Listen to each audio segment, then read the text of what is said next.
It looks tough, and inside it's so plush. We have a custom drawer set up in the back with a stand-up bar fridge. This thing just eats the sand up, it flies along. He's our little friend that comes with us on all of our camping adventures. Chinese cars are getting quite popular in Australia. G'day audience from Hey China Auto, my name is Zach, and today we're here with my GWM Tank 300.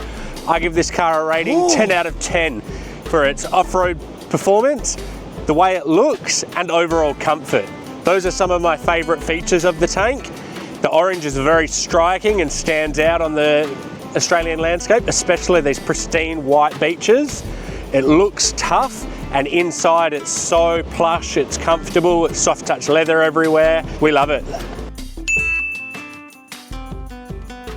Before we purchased the GWM Tank 300, we owned a Mazda BT50 2008 model. Main reason for looking into a different car, not just the tank, but when we were looking to change and upgrade, was just the vehicle's age. So when we were doing our research to change from the Mazda up into the tank, which we ended up, we looked at lots of different brands. So we looked at the new BT50, we looked at the Toyotas, we looked at the Isuzus, we looked at the Jeeps. The reason we kind of didn't settle for any of those ones there was they just didn't give us the features we wanted in the budget that we had assigned for the car. So we were budgeting around the 40 to 50,000 for a brand new car, and unfortunately most of those cars there, if we wanted a new car, were way out of our budget, especially in the case of the Toyota and the Jeeps. So we placed our order for the Tank 300 after doing lots of research in December of 2022.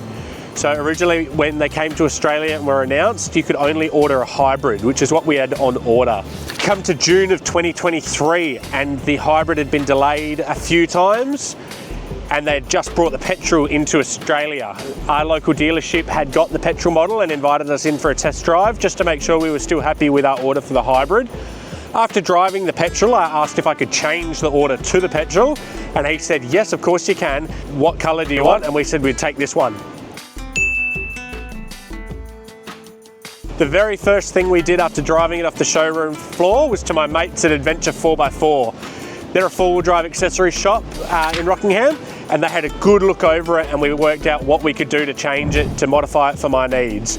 First on the cards was a 2-inch Sandcat suspension upgrade and some all-terrain off-road tyres. We had all of that on the car within a week of picking it up, and then onto our very first off-road adventure, the notorious Powerlines track in the Perth Hills. And from there we've just taken it on many, many adventures after having the confidence to use all of these features. Hey China Auto, this is Kiana, my lovely wife, and is usually the person behind the camera filming all of our off-road adventures. Because she films a lot, it does mean she's in and out of the passenger seat and not so much behind the wheel. As a passenger, what's your favourite features of the tank? I think probably the massage feature. I'm a bit of a passenger princess. I like being comfortable. I like feeling safe and happy, and that's everything the tank gives us. It's been such a great vehicle for all our adventures, and we always feel comfortable, safe and happy, and it takes us everywhere we want to go. Excellent. Thanks. Cool. Thanks. Okay, bye. So before I go, there is one last person I need to introduce you to. This is Hunter the dog. He's our little friend that comes with us on all of our camping adventures. You usually find him lazing around camp somewhere in his camp chair, on his rug, soaking up the sun's rays. Doesn't do a whole lot anymore because he's very old, but we love taking him with us and he loves coming with us. So we love to go camping with our Tank 300. It's one of the main reasons that we bought it. So it takes us to all these different locations throughout the southwest of Australia where we live, and we love beach camping. This thing just eats the sand up, it flies along, no issues at all. So we take it quite remote as far as beach camps go. We like to get away from the crowds. We like to have the places to ourselves where we go. One of our more recent beach camp trips was when we went camping at Reef Beach towards Bremer Bay. This is a beautiful, beautiful camping area, and there's so much beach that you always have a good spot to yourself. So after having this car for a little while, we thought, why stop at one Great Wall? We'll get a second one. So my wife Kiana was getting a little bit tired of me wanting to take my car everywhere all the time, she wanted one of her own. So she went to the dealership and picked out the Haval H6 GT. Now we love the H6 because it's so super sporty. It's still a four-wheel drive, so it can get us down on the beach. And overall, it just fits Kiana's personality a bit more. It's that sleek, chic, sporty look. So my family were very much, oh, you're buying a Chinese car. My cousin actually went out and bought his very own Tank 300. So the things that satisfy us most about the Tank 300 is its ability to modify it to really show my personality through the car. The other thing we love about it is its comfort and of course its off-road ability. Still a relatively new car in Australia, which means getting spare parts like oil filters, belts, those sorts of things that you would need to take if you were doing a remote trip. They're still a bit harder to get, so it means waiting for parts. The other thing that we're not too keen on, the Android Auto or CarPlay. It's not wireless. You've got a wireless phone charger, but to use the features for the phone, you have to plug it in, which means you then turn your wireless phone charger off, otherwise your phone's going to overheat for charging twice. The features that have to be the number one for having impressed us with the car is its different selectable off-road drive modes. This is something straight out of a Land Rover Defender, one of the new ones. They're a luxury car in Australia and we've got the exact same features for less than a third of the price. These features off-road are amazing. There's so many different drive modes for any terrain that we could possibly want to throw the Tank at. A couple of the features are useless. It's got snow mode. We live in Western Australia. There's no snow, so that just never gets used. But all the other features are so much fun. As you can see, we've got loads of accessories already bolted on. We've got the ARB bull bar from Adventure 4x4, the Savage Tech brackets and Nacho driving lights. We have the Tracklander roof rack, the Outback Sapphire awning. We have a custom drawer set up in the back with a stand-up bar fridge, a boardable battery system, the whole works. We're running it all on 2-inch Sandcat suspension with Road Boss off-road tyres. Like, we've really thrown everything we can onto this car. The only things kind of left to do are the spotlights, which we have on order and should be on the car very shortly. And we'll probably eventually look into getting a lightweight winch for when we are solo traveling, just in case we get hung up on a rock or something that we can't self-recover off of. It just gives us that peace of mind if we do get stuck in a more remote situation. So I touched on this a little bit earlier when I was talking about the 3 points that I wasn't keen on with the Tank.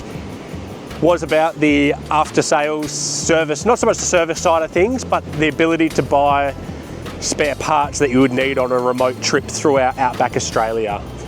When we were purchasing this car, as it was one of the very first ones available in Australia, it's a new to market car for Australia, this has always been a concern with purchasing this vehicle.